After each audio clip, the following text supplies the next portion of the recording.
Welcome to ಮನಿ ಊಟ cooking channel. ಇವತ್ತು ನಾವು ಮಾವಿನಕಾಯಿ ಬಳಸಿ ಮಾವಿನಕಾಯಿ ಪಚ್ಚಡಿ ಮಾಡೋದು ಹೇಗೆ ಎಂದು ನೋಡೋಣ ಬನ್ನಿ. ಮೊದಲು ಒಂದು ಪ್ಯಾನ್ಗೆ ಒಂದು ಅರ್ಧ ಸ್ಪೂನಷ್ಟು ಸಾಸಿವೆ ಹಾಕಿಕೊಳ್ಳಿ. ನಮ್ಮದು ಸ್ಪೂನ್ ಚಿಕ್ಕದಾಗಿರೋದ್ರಿಂದ 2 ಸ್ಪೂನ್ ಹಾಕ್ಕೊಂಡಿದ್ದೀವಿ. ನಂತರ ಮೆಂತ್ಯ ಒಂದು ಅರ್ಧ ಸ್ಪೂನ್ ಹಾಕಿಕೊಳ್ಳಿ. ನಂತರ ಕರಿಬೇವಿನ ಸೊಪ್ಪು ಒಂದು ಹಿಡಿಯಷ್ಟು ಹಾಕಿಕೊಂಡು ಇದನ್ನೆಲ್ಲ ಚೆನ್ನಾಗಿ ಫ್ರೈ ಮಾಡಿ ಇಟ್ಕೊಬೇಕು. ಫ್ರೈ ಮಾಡಿಬಿಟ್ಟು ಹಾರಿದ ನಂತರ ಮಿಕ್ಸಿ ಜಾರಿಗೆ ಹಾಕಿ ಪೌಡರ್ ಮಾಡಿ ಇಟ್ಟುಕೊಳ್ಳಿ. ಸ್ವಲ್ಪ ಲೈಟ್ ಗೋಲ್ಡಿಶ್ ಬ್ರೌನ್ಗೆ ಟರ್ನ್ ಆಗಬೇಕು. ಎಲ್ಲ ಅಲ್ಲಿವರೆಗೂ ಚೆನ್ನಾಗಿ ಫ್ರೈ ಮಾಡ್ಕೊಂಡು ಪುಡಿ ಮಾಡ್ಕೊಂಡು ಇಟ್ಕೊಳ್ಳಿ.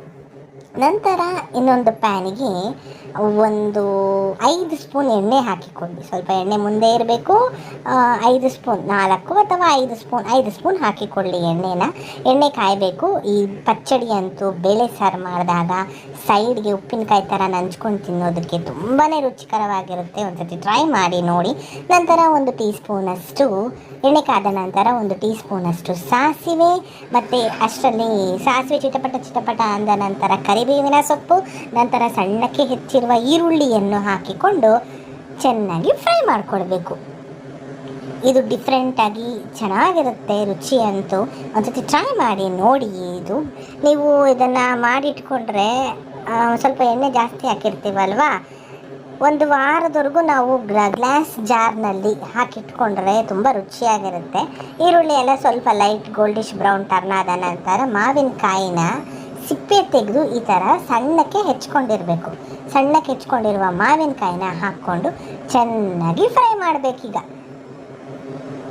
ನೋಡಿ, ಈ ಥರ ಚೆನ್ನಾಗಿ ಫ್ರೈ ಮಾಡಬೇಕು.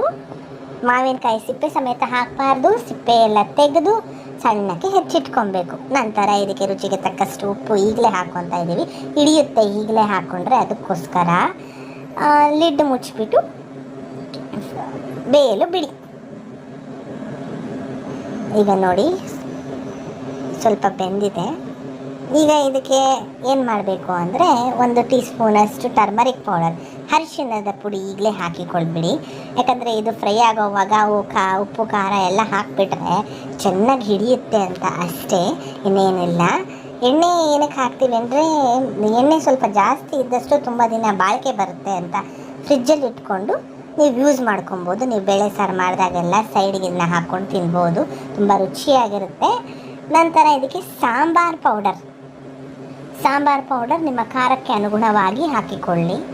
ನಾವು 2 ಸ್ಪೂನ್ ಸಾಂಬಾರ್ ಪೌಡರ್ ಹಾಕ್ಕೊಂಡಿದ್ದೀವಿ. ಆ ಸ್ಪೂನಲ್ಲಿ ಹಾಕಿಕೊಂಡು ಚೆನ್ನಾಗಿ ಮಿಕ್ಸ್ ಮಾಡಿ ಚೆನ್ನಾಗಿ ಫ್ರೈ ಮಾಡಿಕೊಳ್ಳಿ.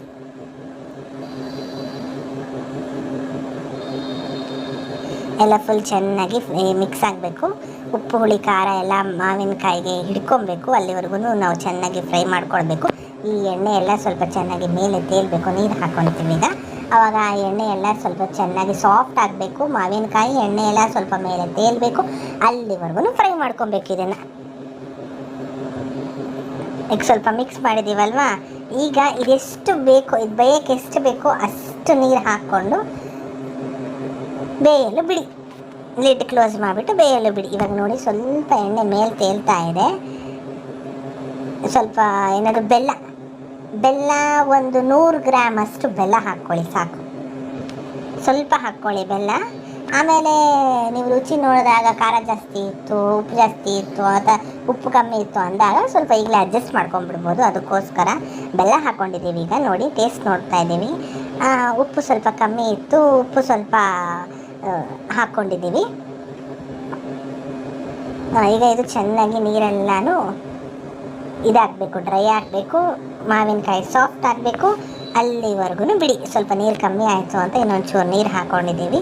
ಈಗಲೇ ಎಲ್ಲ ಅಡ್ಜಸ್ಟ್ ಮಾಡ್ಕೊಬೋದು. ಅದಕ್ಕೋಸ್ಕರ ಈಗ ಪರ್ಫೆಕ್ಟ್ ಆಗಿದೆ ಇದು ಈಗ ರೆಸಿಪಿ. ಇವಾಗ ಚೆನ್ನಾಗಿ ಎಲ್ಲ ಸಾಫ್ಟಾಗಿ ಮಾವಿನಕಾಯಿ ಎಲ್ಲ ಸಾಫ್ಟ್ ಆಗಬೇಕು. ಅಲ್ಲಿವರೆಗೂ ಫ್ರೈ ಮಾಡ್ಕೊಬೇಕು. ನೋಡಿ, ಈ ಥರ ಮಧ್ಯ ಲಿಡ್ ತೆಗೆದು ಓಪನ್ ಮಾಡಿ ಈ ಥರ ಮಿಕ್ಸ್ ಮಾಡ್ಕೊಬೇಕು. ಆಯಿತು. ಇವಾಗ ಬೆಂದಿದೆ ಚೆನ್ನಾಗೆಲ್ಲ, ಪಕ್ಕ ಕರೆಕ್ಟಾಗಿ ಬೆಂದಿದೆ. ಲಾಸ್ಟಿಗೆ ನಾವು ಪುಡಿ ಮಾಡಿಟ್ಕೊಂಡಿರ್ತೀವಲ್ವಾ, ಅದೇ ಸಾಸಿವೆ ಮೆಂತ್ಯ ಕರಿಬೇವೆಲ್ಲ ಹಾಕ್ಕೊಂಡು ಫ್ರೈ ಮಾಡ್ಕೊಂಡು ಪುಡಿ ಮಾಡಿಟ್ಕೊಂಡಿರ್ತೀವಲ್ವಾ, ಅದನ್ನು ಇದಕ್ಕೆ ಹಾಕ್ಬಿಟ್ಟು ಚೆನ್ನಾಗಿ ಮಿಕ್ಸ್ ಮಾಡಿ.